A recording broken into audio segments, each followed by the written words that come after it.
टंडोबागो UC ॾाढा ॻोठ नेक मोहम्मद लिगारी में हिकु ॾींहं जी मुफ़्त इलाज ऐं दवाउनि जी कैंप। यूनियन काउंसिल ॾाढा तालुका टंडोबागो ॻोठ नेक मोहम्मद लिगारी में अॼु छंछरु 3 जनवरी 2026 ते आलमगीर वेलफेयर ट्रस्ट जे एहतमाम हेठि हिकु ॾींहं जी मुफ़्त तिबी इलाज ऐं दवाउनि जी कैंप लॻाई वई, जिते ग़रीब ऐं मुस्तहक़ माण्हुनि खे मुफ़्त तिबी सहूलियतूं फ़राहम कयूं वयूं।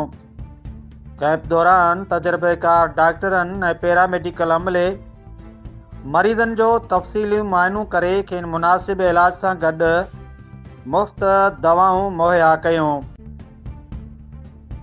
कैंप मां तक़रीबन 500 खां वधीक माण्हुनि फ़ाइदो हासिलु कयो। उन मौक़े ते यूनियन काउंसिल ॾाढा जे chairman Mohammad Ramzan Kakepoto, vice chairman Ghulam Hussain Malla, चाचा नेक मोहम्मद लिगारी, सादिक लिगारी समेत सियासी, समाजी ऐं इलाइक़े जे मोअज़्ज़िज़ शख़्सियतुनि शिरकत कई।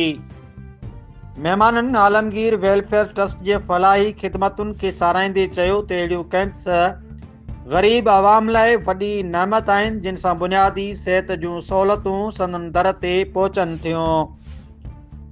आलमगीर वेलफेयर ट्रस्ट तरफ़ां डॉक्टर ज़ुल्फ़कार अली मेमण, डॉक्टर साइमा काइमखानी, इब्राहिम परियाड़, साजिद जमाली, मुख्तार अली थेबो, सजाद अली थेबो, अब्दुल क़यूम लुंड, साईं अज़ीज़ुल्लाह जरवार, साईं जिनसार अली लिगारी पंहिंजूं ख़िदमतूं सरअंजाम ॾिनियूं।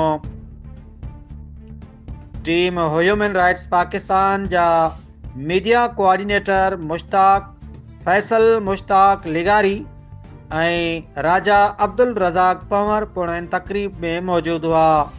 इलाइक़े वासियुनि कैंप जी कामयाब इनाकात ते आलमगीर वेलफेयर ट्रस्ट, इंतज़ामिया ऐं तिबी अमले जो थोरो मञियो, जॾहिं त चाचा नेक मोहम्मद लिगारी आयल महिमाननि ऐं डॉक्टरनि जो दिलि जी गहराइयुनि सां शुक्रियो अदा कंदे खेनि अजरकुनि जा तोहफ़ा पेश कया ऐं इज़त अफ़ज़ाई कई। रिपोर्ट करे आहे फैसल मुश्ताक लिगारी, media coordinator, team human rights Pakistan, टंडोबागो।